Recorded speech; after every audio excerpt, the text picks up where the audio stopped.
आज के टाइम में हमारी सफलता ही हमारे दुश्मनों का कारण बनती है। आप जितनी ज़्यादा सफलता हासिल करेंगे, आपके दुश्मन भी उतने ज़्यादा होंगे।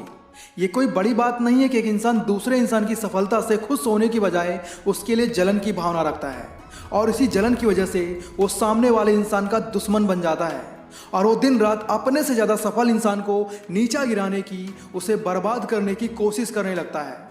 अगर दुश्मन हमसे कमज़ोर होता है तो हम उसे आसानी से हरा देते हैं, लेकिन अगर दुश्मन हमसे ताकतवर होता है, पैसे वाला होता है, बुद्धिमान होता है तो उसे हरा पाना नामुमकिन हो जाता है।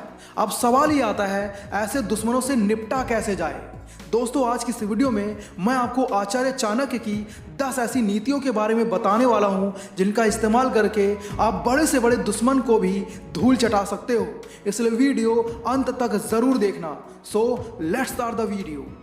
सबसे पहली बात, आचार्य चाणक्य कहते हैं कि अगर कोई आपका अपमान करता है, आपको भला बुरा कहता है, तो आपको अपना गुस्सा जाहिर नहीं होने देना है, बल्कि शांति बनाए रखनी है। क्योंकि जो व्यक्ति शांति से अपने दुश्मन को हराने की रणनीति बनाता है, ऐसे इंसान के बारे में जान पाना नामुमकिन होता है। आपने पढ़ा होगा, जब नंद महाराज ने भरे दरबार में आचार्य चाणक्य की बेइज्जती की थी, तब चाणक्य अपने अपमान का घूंट चुपचाप पी गए थे, लेकिन उन्होंने मन ही मन सोच लिया था अब इसको राजा से रंक बनाना है। उन्होंने चुपचाप एक रणनीति तैयार की और एक साधारण से बच्चे चंद्रगुप्त को राजा बना दिया। इसलिए कहा जाता है, गुस्सा इंसान को बुद्धिहीन बना देता है। गुस्से में इंसान अपने सोचने समझने की शक्ति खो देता है। इसलिए आप जो भी करें, शांति से सोच समझ कर करें, ताकि आपका दुश्मन इस बात का फायदा ना उठा सके।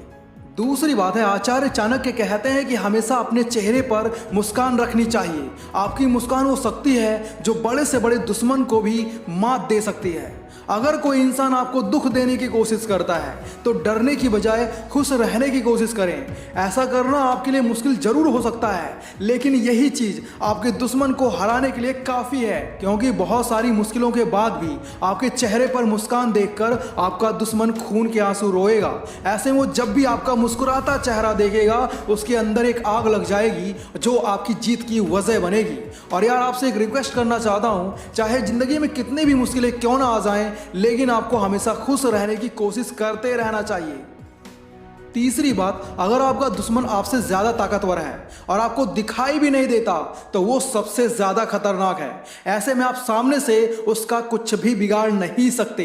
इसलिए आपको उसे हराने के लिए छिपकर नज़र रखनी होगी, क्योंकि जो दुश्मन दिखाई भी ना दे, इस बात का मतलब है वो सामने से तो आपका दोस्त बनकर रहता है, मगर पीठ पीछे आपकी बुराई करता है, आपको बर्बाद करने की योजना बनाता है और आपके साथ रहकर आपके हर काम को बिगाड़ने की कोशिश करता है। ऐसे लोगों से आप जितना दूर रहेंगे, आपके लिए उतना अच्छा होगा। इसलिए सबसे पहले आप छुपकर ऐसे लोगों का पता लगाइए, क्योंकि आपका सबसे करीबी भी आपका दुश्मन हो सकता है और ऐसे दुश्मन को हरा पाना मुश्किल होता है। मेरी बात सही लगी हो तो कमेंट बॉक्स में आई एग्री जरूर लिख देना।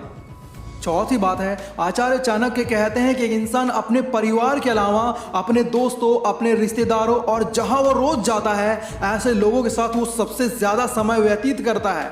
इसलिए हर इंसान को अपनी संगति का खास ध्यान रखना चाहिए। जो इंसान अपने आसपास अच्छे और योग्य लोग रखते हैं या उनकी संगत करते हैं, ऐसे लोगों को उनका कोई भी दुश्मन बुरी नजर से भी नहीं देख सकता। वहीं अगर आप विश्वासघाती लोगों के साथ रहते हो, बुरी संगत करते हो, तो इस बात का आपका दुश्मन भरपूर फायदा उठाता है और मौका मिलते ही वो आपको नुकसान पहुंचाने की कोशिश करने लगता है। इसलिए आप जिन लोगों के साथ अपना सारा समय बिता रहे हो, उन लोगों को परख लेना चाहिए कि वो मौका पड़ने पर आपकी हेल्प करेंगे या नहीं। मेरे दोस्त, आपका दुश्मन कितना भी ताकतवर क्यों ना हो, आप उसे अपने कदमों में झुका सकते हो। पांचवी बात है, चाणक्य की नीति के अनुसार हर इंसान को बुरी आदतों जैसे नशे की लत से दूर रहना चाहिए। जिन लोगों को नशे की लत होती है, ऐसे लोगों को उनके दुश्मन आसानी से हरा देते हैं, क्योंकि जब इंसान नशे में होता है तब वो अपनी बुद्धि का सही इस्तेमाल नहीं कर पाता। ऐसे में वो कोई ना कोई गलती कर बैठता है जिसका फायदा आपके दुश्मन को मिलता है। इसलिए मेरे दोस्त, आपके अंदर जो भी बुरी आदत है, अपने उस बुरी आदत को आज ही छोड़ दें, वरना एक दिन आपका बर्बाद होना तय है। छठी बात है, आचार्य चाणक्य कहते हैं कि दुश्मन को हराने के लिए हर व्यक्ति को अपनी वाणी पर खास ध्यान देना चाहिए, क्योंकि जो इंसान आपका दुश्मन होता है वो इस बात का सबसे ज्यादा फायदा उठाने की कोशिश करता है। अगर आपकी वाणी कठोर होगी, नुकीली है, तो लोगों से आपके रिश्ते खराब हो सकते हैं। ऐसे में आपके दोस्त, आपके रिश्तेदार, आपके जान पहचान वाले आपसे दूर होने लगते हैं, क्योंकि जो व्यक्ति कड़वा और तीखा बोलता है ऐसे लोगों से हर कोई दूर रहना चाहता है। इसलिए आप जब भी किसी से बात करें तो मीठे शब्दों में ही बात करें। आपको अपनी वाणी मधुर रखनी चाहिए और विनम्रता के साथ बात करनी चाहिए, ताकि जरूरत पड़ने पर वो लोग आपकी हेल्प कर सकें, वरना आपके दुश्मन इस बात का बहुत फायदा उठा सकते हैं। सातवीं बात है दोस्तों, आचार्य चाणक्य कहते हैं कि आप कितने भी ताकतवर क्यों ना हो, कितने भी पैसे वाले क्यों ना हो, फिर भी आपको अपने दुश्मन को कम नहीं समझना चाहिए, क्योंकि दुश्मन की ताकत का, उसकी कमजोरी का सही अनुमान आपकी जीत पक्की कर देता है। अगर आप अपने दुश्मन को कमजोर समझेंगे तो वो आपकी कमजोरी पर वार करने की कोशिश करेगा। इसके साथ ही एक बुद्धिमान इंसान अपनी योजनाओं के बारे में किसी को नहीं बताता, क्योंकि हो सकता है आपकी योजनाओं के बारे में आपके दुश्मन को पता चल जाए और वो आपके रास्ते का कांटा बन जाए। इसलिए अपनी उस योजना के बारे में आपको तभी किसी को बताना चाहिए जब वो काम पूरा हो चुका हो, वरना आपके दुश्मन इस बात का फायदा उठा लेंगे और आपकी जीत को हार में बदल देंगे। तो ऐसा नहीं होना चाहिए। आठवीं बात है, आचार्य चाणक्य कहते हैं कि जिस व्यक्ति के अंदर अहम की भावना आ जाती है, ऐसा इंसान अपने से ज्यादा बड़ा किसी को नहीं समझता। ये हमारा अहम ही होता है जो हमारे दुश्मनों की संख्या बढ़ाता चला जाता है। इसलिए आपको कभी भी अपने अंदर अहंकार की भावना नहीं आने देना चाहिए, क्योंकि अहंकार तो रावण का भी नहीं चला था, जो कि बहुत शक्तिशाली था।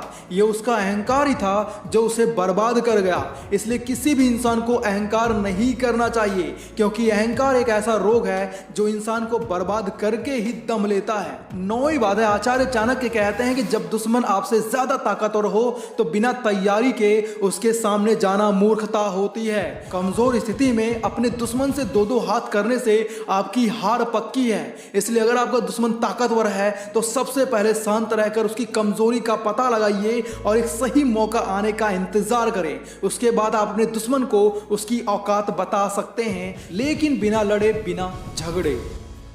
10वीं बात है, आचार्य चाणक्य कहते हैं कि अगर आपका दुश्मन ढीठ हो तो उसे कठोर दंड देकर ही काबू में किया जा सकता है। गीता में श्री कृष्ण कहते हैं जो इंसान कठोर वाणी बोलता है, बदतमीजी से बात करता है, ऐसे इंसान को आप उसी की भाषा में समझा सकते हो। श्री कृष्ण कहते हैं अगर कुछ गलत करने से लोगों का अच्छा होता है तो गलतियां करने से पाप नहीं होता, पुण्य मिलता है, लेकिन वो गलतियां धर्म के खिलाफ नहीं होनी चाहिए। आपको अपना धर्म किसी भी हाल में नहीं छोड़ना चाहिए, भले ही सामने वाला आपसे झगड़ा करे, आपसे लड़ाई करे। और अंत में आप सभी से बस इतना ही कहना चाहूंगा, दुश्मनों को हराने के बारे में सोचने से अच्छा है कोशिश ये की जाए कि आपका कोई दुश्मन ही ना हो। उम्मीद करता हूं आपको वीडियो पसंद आया होगा। अगर वीडियो अच्छा लगा हो तो वीडियो को लाइक और चैनल को सब्सक्राइब जरूर कर लेना। साथ ही इस वीडियो को अपने फैमिली मेंबर के साथ जरूर शेयर करना। बाकी अगर आप लोग इस वीडियो का फर्स्ट पार्ट देखना चाहते हो तो लेफ्ट वाली वीडियो देखो, होशियार बनना चाहते हो तो राइट वाली वीडियो देखो। Thanks for watching, love you all.